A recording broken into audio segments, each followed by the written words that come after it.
구약성경 439쪽 사무엘상 18장 10절부터 16절입니다. 그 이튿날 하나님께서 부리시는 악령이 사울에게 힘있게 내림에 그가 집안에서 정신없이 떠들어대므로 다윗이 평일과 같이 손으로 수금을 타는데 그때 사울의 손에 창이 있는지라 그가 스스로 이르기를 내가 다윗을 벽에 박으리라 하고 사울이 그 창을 던졌으나 다윗이 그의 앞에서 2번 피하였더라. 여호와께서 사울을 떠나 다윗과 함께 계심으로 사울이 그를 두려워한지라. 그러므로 사울이 그를 자기 곁에서 떠나게 하고 그를 천부장으로 삼음에 그가 백성 앞에 출입하며 다윗이 그의 모든 일을 지혜롭게 행하니라. 여호와께서 그와 함께 계시니라. 사울은 다윗이 크게 지혜롭게 행함을 보고 그를 두려워하였으나 온 이스라엘과 유다는 다윗을 사랑하였으니 그가 자기들 앞에 출입하기 때문이었더라. 아멘. 할렐루야. 하나님께서 함께 하시는 은혜가 오늘도 깨어 기도드리는 여러분들의 삶 가운데 함께 하시기를 주님의 이름으로 축원합니다. 오늘도 온라인으로 함께 예배 드리고 계신 김성자 권사님, 나화영 권사님, 김묘화 권사님, 박영묘 권사님, 김효 권사님, 강영순 권사님, 임승자 집사님, 김근옥 권사님, 김주문 장로님, 박정순 권사님, 박경원 집사님, 박성준 집사님, 안친환 권사님 주님의 이름으로 축복합니다. 우리가 살아가면서 열심히 살지 않는 사람은 거의 없습니다. 다 누구나 자기의 삶의 자리에서 최선을 다하고 또 열심히 살려고 노력을 하죠. 그러나 문제는 우리가 노력한 만큼 결과가 나오지 않을 때가 있다라는 거죠. 나는 열심히 살았는데, 나는 열심히 참 달려갔는데 나에게 주어진 그 결과를 보니까 참 내가 볼 때도 초라하거나 또 내가 보기에도 참 만족스럽지 못한 그런 결과가 나올 때가 있습니다. 그럴 때 우리는 대부분 실망을 하게 되죠. 내가 이렇게밖에 안 되는가? 내가 이렇게 능력 없는 사람이었던가? 라는 생각을 하게 되는데요. 여러분, 우리의 삶에 주어진 결과가 여러분들을 말하고 여러분들을 증명하는 것이 아니다라는 것을 우리가 생각하면서 살았으면 좋겠습니다. 내가 삶을 열심히 못 살아서 이런 결과가 있는 것이 아니고요. 때로는 우리의 삶에 우리가 원하지 않는 그런 결과가 주어질 때도 있습니다. 중요한 것은 지금이 우리 인생의 끝이 아니라는 거지 않습니까? 지금이 우리 인생의 끝이 아니라는 거죠. 지금 당장 내 앞에 있는 것만 가지고 내 스스로를 내가 판단하고 결정짓지 말아야 됩니다. 하나님께서 우리와 함께 하시기에 우리가 얼마든지 변화될 수 있고 새로워질 수 있고 지금과 다른 결과를 우리가 가질 수 있다는 거죠. 오늘 사울과 다윗이 계속 비교되고 있는 말씀이 나오고 있습니다. 사울을 본다면 하나님께서 그를 택하셔서 이스라엘 첫 번째 왕으로 삼으셨습니다. 어찌 보면 좀 대단한 축복을 받았죠. 그런데 오늘 그의 모습을 보게 된다면 시기와 질투에 빠져 있고 그래서 다윗을 죽이려 하는 사울이 되어져 있음을 보게 됩니다. 그의 오늘의 모습 얼마나 안타까운 모습인가 우리가 다시 한번 생각하게 되는데요. 오늘 10절은 그 이튿날이라고 그 시점을 우리에게 알려주고 있는데요. 어제 드린 말씀에 바로 이어지고 있는 상황이라는 거죠. 9절을 다시 보게 되면 그날 후로 사울이 다윗을 주목하였더라 그랬습니다.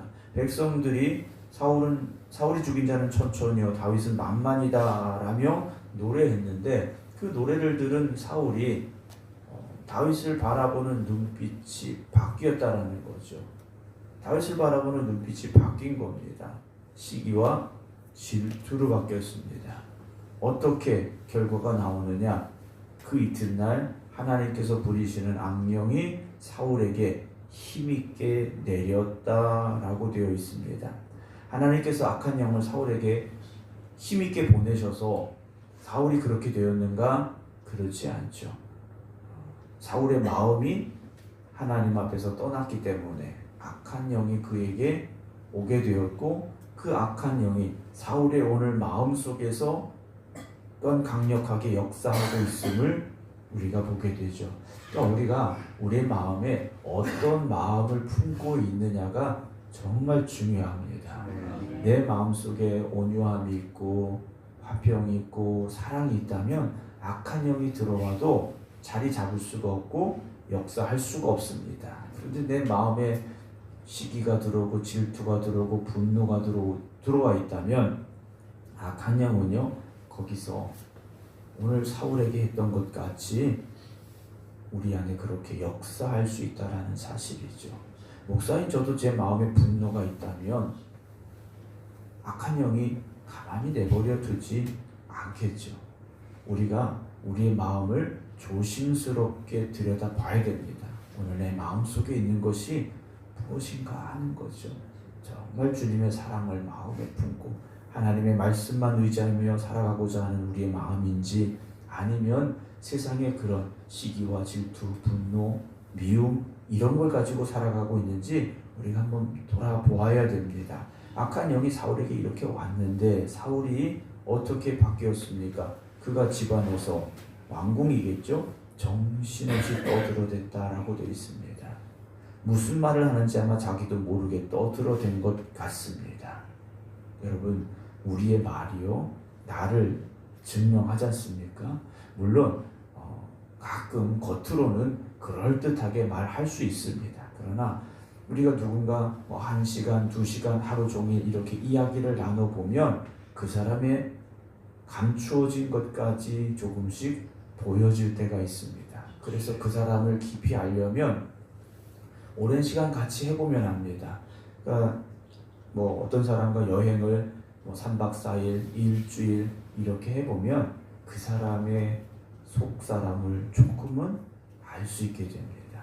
가끔 이제 목사님들과 함께 성지순례를 이렇게 가게 될 때가 있습니다. 그러면 짧게 가기는 어렵죠. 해외를 나가야 되니까 보통 9박 10일, 좀 길게 갈 때는, 제일 길게 갈 때는 10박 13일도 이렇게 가게 되는데요. 그 긴 시간 동안 물론 그 목사님하고만 같이 있는 건 아닙니다만 여러 목사님과 같은 시간을 보내게 되는데 보여질 때가 있다라는 거죠. 그럼 제가 두려워요. 저는 뭘 보여줬는가라는 게 참 두려울 때가 있습니다. 우리 안에 정말 주님의 은혜만 충만하여지고 주님의 그 사랑만 가득하고 정말 말씀의 은혜가 더하여져서 우리가 하는 말들이, 우리가 보여주는 행동들이 정말 하나님의 사람답구나, 정말 하나님이 함께 하시는 사람이구나, 이런 것들을 보여줄 수 있는 우리 생극교회 성도들 되기를 주님의 이름으로 축원합니다. 사울은 이런 상황이었습니다. 그러나 다윗은 평일과 같이 손으로 수금을 타고 있었습니다. 다윗은 여전히 하나님의 손에 붙잡혀 있었다라는 거죠. 성령께서 그 안에 함께하고 계셨습니다. 그래서 예전과 같이 손으로 수금을 탔죠. 다윗의 손에 붙잡힌 수금은 뭐 하는 것입니까? 하나님을 찬양하는 악기였지 않습니까? 하나님을 찬양하는 다윗의 모습을 우리는 보게 됩니다. 하지만 사울의 손에는 무엇이 있었습니까? 창이 있었다 그랬어요. 똑같은 공간에 있었지만 누구는 하나님을 찬양하는 악기를 들고 있었고 누구는 사람을 죽일 창을 들고 있었지 않습니까? 오늘도 우리가 똑같은 공간에 있지만 다 생각도 다르고 마음도 다를 수 있지만 저는 우리 모두가 정말 하나님을 찬양하는 마음을 가지고 찬양하는 입술이 되어지고 하나님의 그 생명의 복음을 전하는 그런 오늘 우리의 삶이 되었으면 정말 좋겠습니다. 사울의 손에는 창이 있었습니다. 그러면서 그가 스스로 이르기를 내가 다윗을 벽에 박으리라 하고 사울이 그 창을 던졌습니다. 사울이 다윗을 죽이려는 마음을 가지고 애초부터 창을 들고 있었는지 아니면 두려움에 빠져서 창을 들고 있었는지는 모르겠습니다만 손에 들려져 있었던 것은 결국 창이었다라는 거죠. 여러분, 우리의 손에 무엇이 들려야 되겠습니까? 여러분, 우리의 손이 무엇을 하는 손이 되어져야 되겠습니까? 여러분, 하나님의 손에 붙잡히셔서 여러분들의 손에 성경이 들려지고 여러분들의 손에 찬송이 들려지고 여러분들의 손이 봉사하는 손이 되어지고 여러분들의 손이 헌신하는 손이 되기를 주님의 이름으로 축원합니다. 그런데 사울처럼 창을 들고 있으면 어떻게 되겠습니까? 창의 역할은 사람을 죽이는 겁니다. 우리의 손에, 우리의 마음에 그런 것들이 들려지고 자리 잡아서는 안 됩니다. 자, 사울이 창을 다윗을 향해 던졌습니다. 뭐라고 말합니까? 벽에 박으리라 하고 창을 던졌어요. 벽에 박으리라는 이 말 속에는요, 내가 있는 힘을 다해서 이 창을 던지겠다라는 것 아니겠습니까? 있는 힘을 다해서 사울이 창을 던졌어요. 몇 번입니까? 2번이나 던졌다라는 거죠. 아주 결심하고 던진 겁니다. 다윗을 죽이겠다고 던진 거예요. 그런데 하나님께서 다윗과 함께 하셔서 다윗이 그 창 앞에서 안전하게 피할 수 있었더라는 거죠. 그 사실을 12절에서 봅니다. 여호와께서 사울을 떠나 다윗과 함께 계심으로 사울이 그를 두려워하게 되죠. 사울 입장에서 본다면 얼마든지 죽일 수 있는 상황이었을 겁니다. 다윗의 손에 방패가 들린 것도 아니지 않습니까? 칼이 있는 것도 아니에요. 가까운 곳에 있었겠죠. 사울이 마음만 먹으면 얼마든지 죽일 수 있을 것 같은 그런 상황이었을 겁니다. 그런데 하나님께서 다윗을 지켜주셨지 않습니까? 오늘도 여러분 하나님께서 그렇게 지켜주시고 보호해주시는 은혜의 삶이 되기를 주님의 이름으로 축원합니다. 내가 아무리 나를 지키려고 해도요, 하나님이 지켜주시지 않으면 안 되지 않습니까? 여러분 오늘도 이 하루가 하나님이 함께 하시고 하나님이 지켜주시는 그런 삶이 되어지시기 바랍니다. 그래서 사울이요 다윗을 두려워하게 됐습니다. 다윗을 두려워하게 돼서 곁에 둘 수가 없죠. 13절 그러므로 사울이 그를 자기 곁에서 떠나게 합니다. 자, 그럼 여기서 사울의 모습을 다시 보면 사울의 눈에 보여진 거죠. 자, 다윗은 하나님이 함께 하시는구나. 왜냐? 이미 자기가 체험했던 거지 않습니까? 사울도 하나님이 함께 하셨던 것을 체험했던 사람이에요. 그런데 지금은 그렇지가 않다라는 거죠. 자기가 자기 자신을 볼 때 예전에 하나님과 함께 했던 자기 자신이 아니고 저 다윗을 보니 하나님이 함께 하시는 사람이라 그러면 사울이 어떻게 될까요? 다윗을 죽이려고 하는 것도 다윗을 전쟁터로 내모는 것도 아니라 자기 자신이 하나님 앞에 다시 돌아가서 하나님 앞에 바로 서기를 힘써야 되죠. 그런데 이미 사울은 그럴 마음을 빼앗겨 버렸습니다. 여러분 우리가 하나님 앞에서 조금씩 멀어지고 있을 때 우리에게 그런 깨달음이 있어야 되고 빨리 하나님 앞으로 돌아가야 됩니다. 아멘. 빨리 하나님 앞으로 돌아가야 되는데 사울은 그러지를 못하죠. 다윗을 떠나가게 합니다. 어디로 가라고 합니까? 너 집에 가서 양이나 쳐라 하지 않았습니다. 천부장으로 삼았다 그랬습니다. 천부장은 뭡니까? 전쟁터에 나가야 되는 장군이 된 겁니다. 다윗을요 전쟁터로 내몰았습니다. 사울의 마음이 어떤 마음이었을까? 거기 가서 죽었으면 하는 마음이었겠죠. 물론 다윗도 우리가 나중에 그런 마음이 들게 되는 과정을 보게 됩니다만 사울은 다윗을 전쟁터로 내몰았습니다. 근데 다윗이요 전쟁터에 나가서 어떻게 했느냐? 백성 앞에 출입했다라고 되어 있습니다. 전쟁터에 나갔는데 다윗이요 맨 앞장서서 전쟁에 임했더라는 거죠. 골리앗을 향해 달려나갈 때처럼 다윗은요 뒷걸음질 치지 않았고 무서워하지 않았고 두려워하지 않았고 항상 앞장서서 전쟁에 임했더라는 겁니다. 14절 다윗이 그의 모든 일을 지혜롭게 행하니라 하겠습니다. 지혜롭게 행했다라는 것은 똑똑하게 행했다라는 것보다 하나님께 모든 것을 구했고 하나님이 주시는 지혜를 가지고 하나님 주신 말씀에 따라 살아갔다라는 거죠. 그랬더니 여호와께서 그와 함께 계셨다라는 겁니다. 우리가 성경책을 이고 지고 다녀야 하나님이 나와 함께 하시는 게 아니지 않습니까? 십자가 지고 다닌다고 하나님이 나와 함께 하시는 게 아닙니다. 하나님의 말씀을 내 마음에 두고 그 말씀에 순종할 때 하나님도 우리와 함께 계시지 않습니까? 오늘도 여러분 그렇게 살아가시기 바랍니다. 15절 사울은 다윗이 크게 지혜롭게 행함을 보고 여전히 그를 어떻게 합니까? 두려워합니다.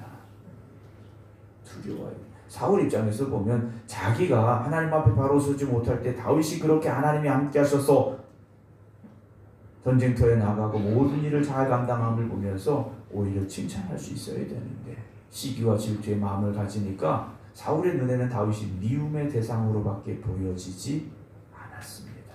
여러분, 우리가 혹시나 누군가 너무 믿게 보여진다면 여러분, 우리의 마음을 다시 하나님을 향하여 바로 세우가기를 힘쓰시기 바랍니다. 주님께서 하신 말씀 뭡니까? 우리가 사랑하라고 하셨습니다. 내 이웃을 내 몸과 같이, 심지어 원수까지도 사랑하라고 말씀하셨습니다. 물론 지난번에도 말씀드렸습니다만 원수한테 가서 내가 하나님께서 당신을 사랑하라고 하셨으니까 내가 당신 사랑합니다, 이러면 문제 더 커집니다. 너만 잘났냐 이런 얘기 나오니까 굳이 찾아가셔서 말씀까지 하실 필요는 없지만 여러분들의 마음속에 미움이 있거든, 증오가 있거든 내려놓으시고 주님의 사랑으로만 채워가시기 바랍니다. 16절 온 이스라엘과 유다는 다윗을 사랑하였으니, 여러분, 사랑받는 데는 다 이유가 있습니다.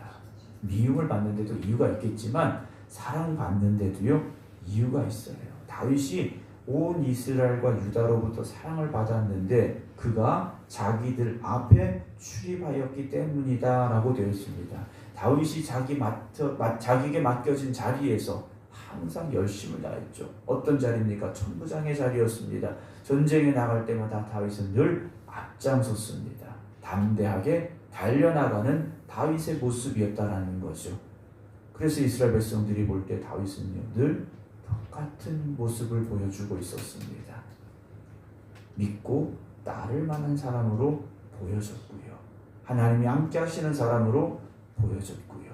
오늘 저나 여러분들이 있는 그곳에서, 또 제가 있는 그곳에서 다윗과 같이 이렇게 사랑받고 하나님 앞에 인정받고 하나님이 함께 하시는 삶이 될 수 있기를 주님의 이름으로 축원합니다. 사울은 점점 내리막길입니다.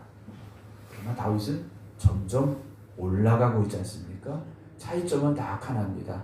하나님이 떠난 사람과 하나님이 함께 하시는 사람이었다라는 거죠. 오늘도 내 손에 무엇이 들려있는가를 보지 마시고 내가 하나님을 붙잡고 있는지를 한번 생각해 보시기 바랍니다. 하나님이 함께 하시면 됩니다. 하나님이 역사하시면 됩니다. 오늘도 그렇게 하나님이 함께 하시는 우리 모두가 될 수 있기를 주님의 이름으로 축원합니다. 기도하겠습니다.